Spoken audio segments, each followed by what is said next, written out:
병어과에 속하는 바닷물고기. 몸은 둥그스름한 마른 목골로 몹시 옆으로 납작하며 몸에 비해 입이 작다. 배 지느러미는 없고 꼬리 지느러미는 길게 두 가닥으로 갈라져 있다. 비늘은 아주 잘고 떨어지기 쉽다. 몸빛은 선명한 은백색이며 등 쪽은 푸른빛을 띠고 있다. 난해성 어류로서 우리나라의 서남해와 동진아해, 남일본에 많이 분포한다. 외향성 어류이나 6월경의 산란을 위하여 내만으로 들어오며 때로는 하구까지 들어온다. 조선시대에는 저인망으로 잡기도 하고 어전이나 중선망으로 다른 어류와 혼획하기도 하였다.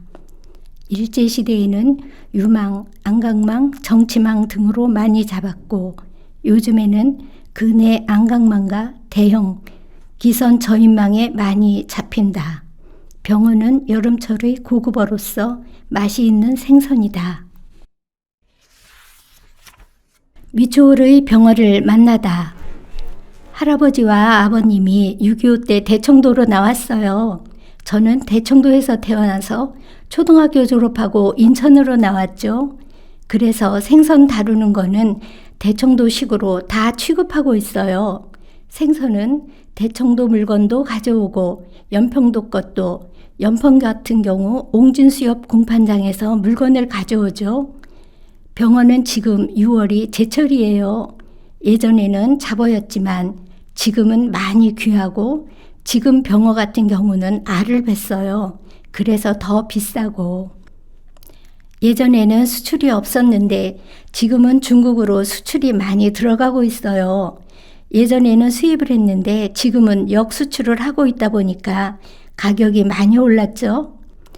대청도에서 나오는 것들이 꽃게, 우럭, 옛날에는 홍어도 나오고요. 지금 같은 경우 안강망들 하면서 꽃게랑 우럭은 낚시로 잡아요. 김원균 1960년생 엄지식당 사장의 인터뷰 중. 엄지식당 위치 숭이동 미추홀구청 앞. 주요 메뉴 매운탕, 연포탕, 꼬막 비빔밥, 멍게 비빔밥 외에 당일 들어온 해산물 메뉴. 특이사항 2021년 숭이동 재개발로 큰 길가로 이사하였음. 대청 앞바다가 만들어낸 집밥의 향수. 어느 고장이나 토박이들의 입맛을 대표하는 음식이 있기 마련이라 음식만 보아도 그 지역의 자연과 물산, 그리고 거기서 나고 자란 사람들의 인심을 짐작할 수 있다. 특히 우리나라는 삼면을 접한 바다가 제각각이라 같은 어종도 지역마다 다루는 풍습이 다르고 해먹는 음식도 천양지차이다. 그러기에 바다를 끼고 있는 고장들의 그 특출난 지역색은 물에서 나는 음식을 통해 돌출되곤 한다. 그런데 대한민국에서 두 번째로 큰 항구를 가지고 있는 인천은 이러한 사정에서 예외이다. 지역색이 없는 것이 지역색이라고 말할 만큼 인천은 다른 지역과 구분되는 독특한 음식이나 대표되는 먹을거리가 유독 적은 편이다.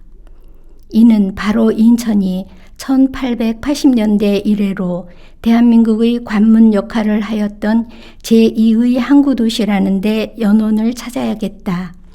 우리나라가 역사적 부침을 겪을 때마다 인천에는 각 지역, 각양각색의 사람들이 몰려들어 생활의 터전을 잡아왔다. 시골에서 올라온 사람, 때로는 피난으로 내려온 사람, 심지어는 일본이나 중국 땅에서 찾아온 외국인들까지 서로 다른 사정으로 모여 곁고 틀며 살아온 지역이 인천이다. 그러니 토박이의 음식이 성한 것이 아니라 다른 고장의 음식들이 제각기 혼용되어 인천식 음식이 되어버린 것이다. 까닭에 인천의 밥상에는 저 남도의 음식부터 충청과 기전 그리고 이북의 음식들이 고루 마주하여 깔리는 독특한 모습을 보여준다. 음식을 통해 인천의 개성을 드러내는 것이 아니라 오히려 먼 과거의 고향을 드러내는 방식으로 이제는 인천 사람임을 드러내는 것이다. 게다가 이마저도 고향의 방식이 아니라 이주와 정착의 과정에서 겪은 맵짠 인생의 경험으로 간을 맞추고 때로는 전혀 다른 지역의 음식들이 어우러지는 통에 인천의 입맛에는 수많은 사람들이 복잡 다단한 사연이 녹아있다. 우리는 마음이 맞는 사람들끼리 모여 이제 진짜 인천다움이란 무엇인가를 인천 사람들이 입맛을 통해 확인해 보기로 하였다. 인천 미추홀구에 깔려있는 가지각색의 바다 음식을 통해 사람들은 어떻게 인천 사람이 되었고 어쩌다 이러한 음식을 만들어 먹게 되었는지에 대해 이야기를 나누기로 하였다. 넓은 바다를 앞에 두고 있지만 인천 바다는 인천만의 바다가 아닌 셈이다. 저마다 마음에 품고 온 고향의 바다가 모여 있기에 사연으로 가득 차 있는 새로운 고향의 맛이 짙게 배어 넘실거리는 삶의 복판인 셈이다. 우리가 찾아간 곳은 인천 미추홀구청 앞에 있는 한 음식점이었다. 대청도에서 나고 자란 양주가 집밥 같은 음식을 한다기에 이러한 단란한 음식이라면 역시 첫 모임의 분위기를 도탑게 하기에는 제격이라는 생각이 들었다. 하긴 집밥 같은 음식을 내주는 식당이라는 말처럼 이상한 말도 없겠다. 그리고 이런 가게로 사람들이 발길이 멈춘다는 사실만으로도 허기와 주림은 단순히 위장이 보채는 일만이 아니라는 진실을 우리는 알게 된다. 먹고 사는 일이야 늘 가파른 고깃길이라지만 가지각색의 음식이 넘쳐나는 요즘 시대에 오히려 채우기 힘든 맛이 집밥이다. 그러니 이런 식당을 찾는 일은 위장의 허기와 마음의 허기를 함께 달래기 위한 끌림 때문이다. 삼시세끼 주림이야 몸이 알아서 하는 일이라지만 집밥을 찾아 음식점 앞에 서성이는 이 기현상은 시절과 세월이 우리 마음에 새겨놓은 주림이라 더욱 절실하다. 그래서 먹게 된 음식이 무엇이냐? 병어조림과 우럭구이와 갑오징어 탕이었다. 기실 집밥이라 말하기에는 화려한 재료일 수도 있지만 이 재료들이 각별하다고 생각하는 사실 자체가 변해버린 세월을 가늠케 한다. 나에게는 병어라는 생선이 특히 그렇다. 80년대, 90년대 초반까지만 하여도 병어라는 놈은 어물전 생선 축에도 끼기 어려운 잡어 중에 잡어였다. 병어의 본디 이름은 병치라는 말에서 알 수 있듯이 치자 붙는 생선치고 대우받는 물건은 없었다. 그래 병치라는 놈을 대접해 준답시고 병어라 떡하니 고기 어자를 붙여준 것이니 몸값에 비해 얻은 과분한 이름이 오히려 서민의 식재료였다는 타고난 내력을 강하게 뒷받침해주는 셈이다. 고등어 큰손을 사거나 하면 덤으로 끼워주던 것을 시장통에 살면서 보았던 기억이 생생하다. 어른 손바닥만한 것들을 소금에 절여 큼지막한 대야에 쌓아놓고 시장 할머니들이 표면이 마르지 말라고 물을 뿌리다 보면 뉘엿뉘엿 여름 해가 떨어지면서 병어의 빛깔도 시들어갔다. 흡사 박재삼의 시 추억에서 나오는 울엄매 같은 마음이 그러했을 것이다. 생선 장사를 하는 어머니가 저녁 무렵 남은 생선을 바라보며 자식 생각에 서러움이 차오르는 그런 사연은 예전 여름 어물전에 담긴 작은 소묘이다.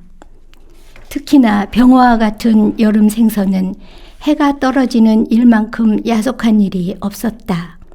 겨울 생선이야 한 데서 추위를 견디는 일이 고단하다 하여도 신선도를 유지하는 일이 그래도 괜찮았지만 과거 여름 생선은 소금에 절여 파는 것이 대부분이라 해가 떨어지면 떠리로 팔기 일쑤였다.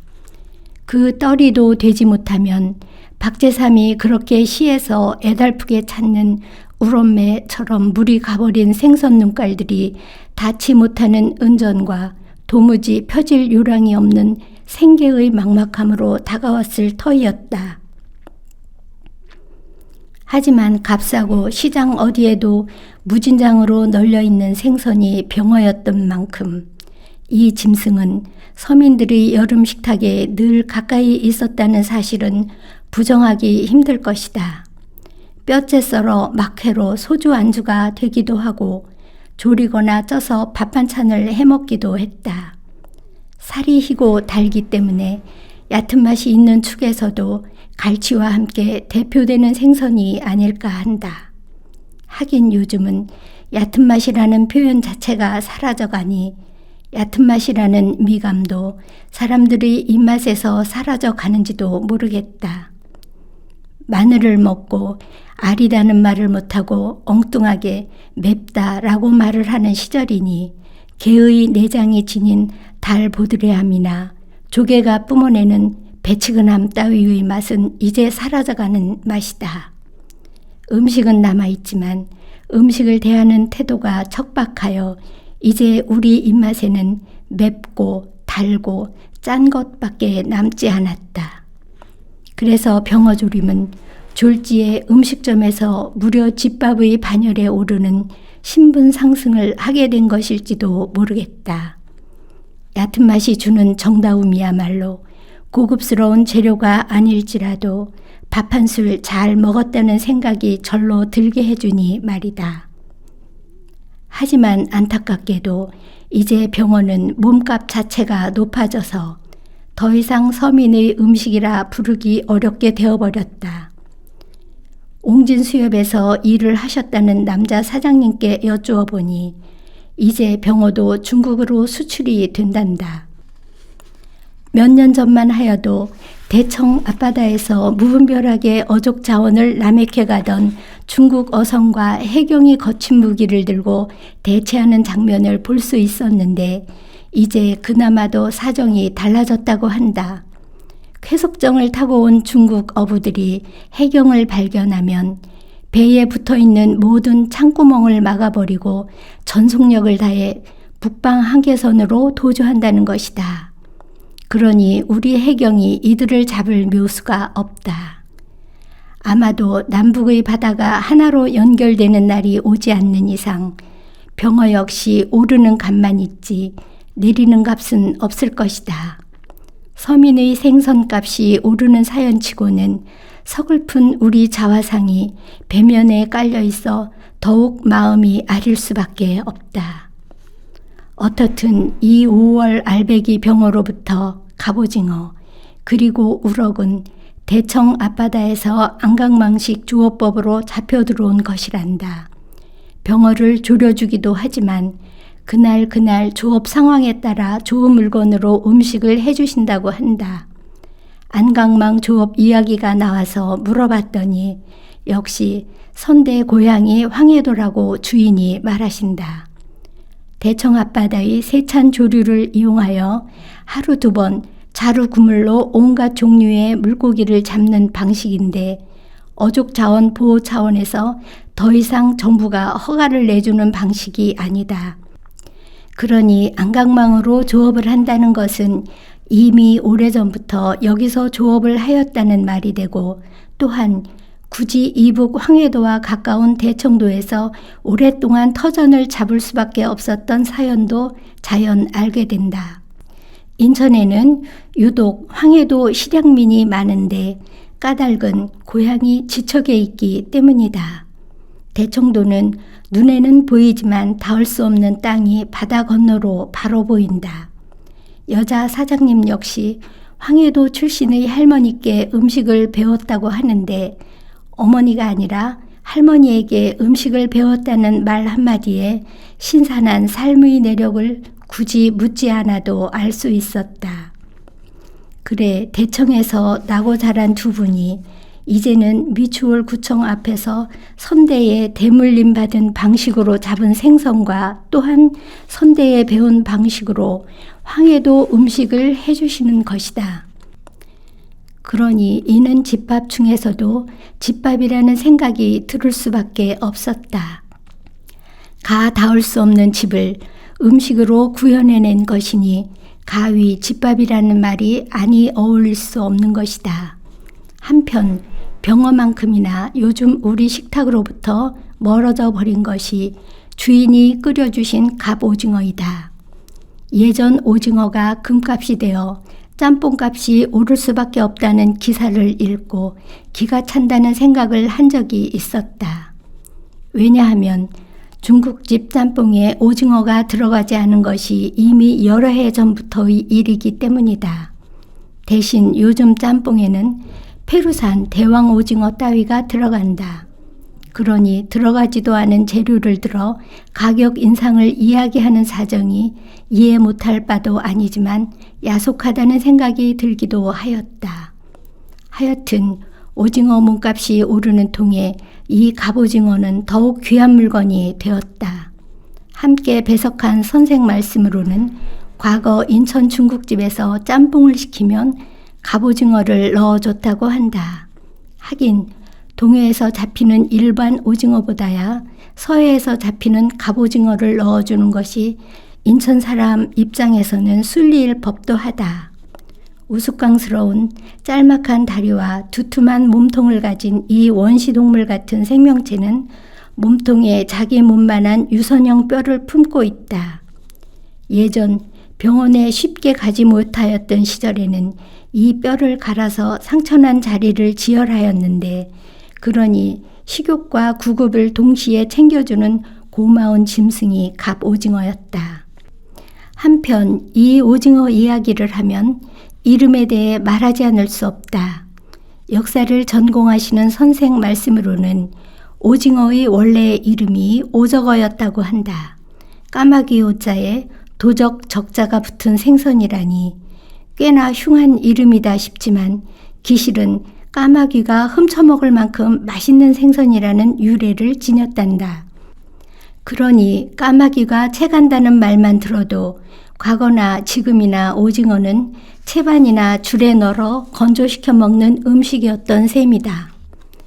그리고 가장 크고 먹음직한 놈들은 까마귀 몫으로 갔을 터이니 오징어가 품은 맛은 엉뚱하게도 까마귀를 미워하는 저 흉한 이름이 잘 대변해 주는 것이겠다. 하지만 오늘 우리 밥상에 오른 것은 물오징어였다. 그것은 특별한 양념 없이 슴슴하게 끓인 것인데 찬거리가 아니라 순전히 안주 소용이었다. 물오징어국을 먹어본 지도 오래되었으니 갑오징어야 더할 나위 없이 정말 흔하던 것에서 이제는 더욱 멀어져 버렸다는 생각이 들었다.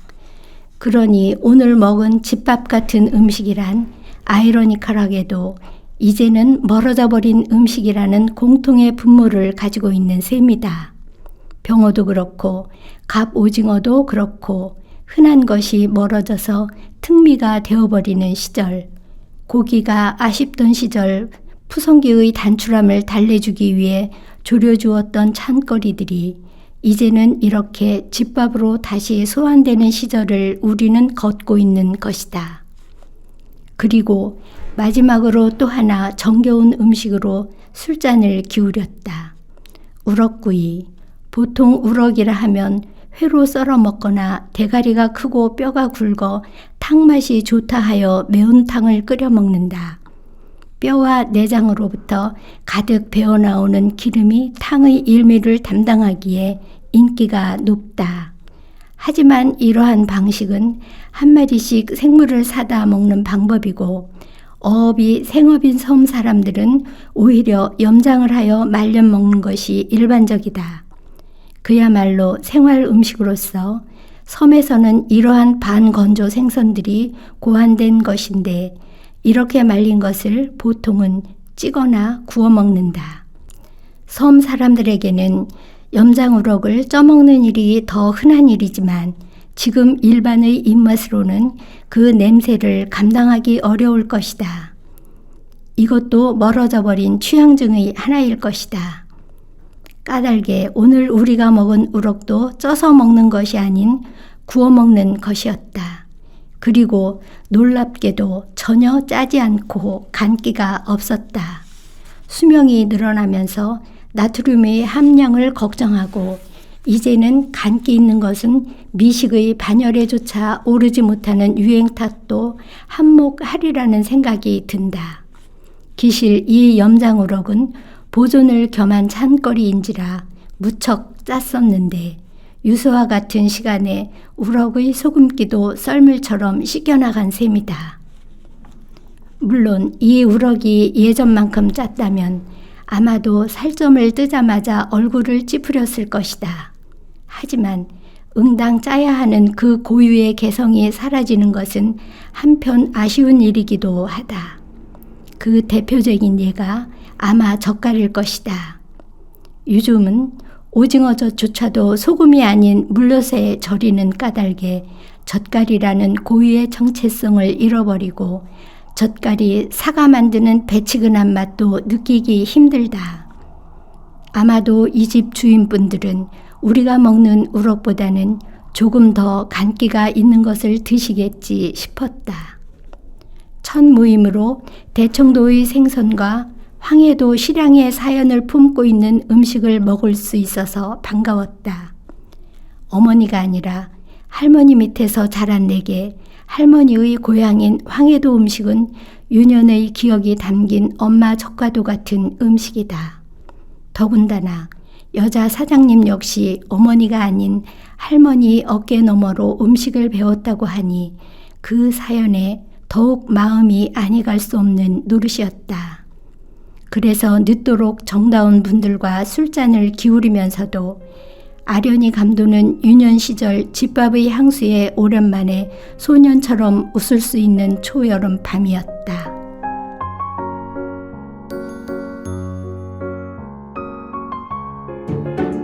병어조림. 바글바글 끓어오르는 소리를 따라 퍼지는 병어조림 냄새만 맡아도 입안에 침이 하나 가득 고인다. 국물이 자작해지고 병어가 익으면 한쪽 살을 떠서 숟갈 가득 백반에 올려 입을 한껏 벌려 넣으면 졸였음에도 불구하고 담백한 맛에 놀란다. 사실 생선조림은 그 비릿함도 즐기는 것이지만 담백한 맛이 으뜸일 것 같다. 그래서인지 자연 양념을 듬뿍 머금은 조림으로 손이 가는 것일 게다. 저절로 포식을 부르는 맛이다. 갑오징어국, 꼬막 비빔밥, 우럭구이 한상 차림. 갑오징어국은 처음 먹는다. 보통 숙회로 먹는데 예전에는 중국집 짬뽕에 당연히 갑오징어가 들어갔었다. 오늘 제대로 싱싱한 갑오징어국을 먹었다. 육질이 질기지 않고 탱글탱글하며 오징어와 다르게 푸짐한 느낌에 씹으면 씹을수록 특유의 단맛이 난다. 탱글탱글한 꼬막의 식감과 양념장이 어울려 밥도둑이 따로 없다. 꼬막의 양도 푸짐해 반찬과 함께 먹다 보면 한포 고복하는 즐거움을 자연히 누리게 된다. 우럭구이가 나오니 누릇누릇 적당하게 탄 색깔과 함께 훅 들어오는 구수한 내음, 그리고 한입 베어 먹을 때의 부드러운 속살의 느낌, 손으로 쭉 찢어 뼈를 발라먹는 재미도 쏠쏠하다.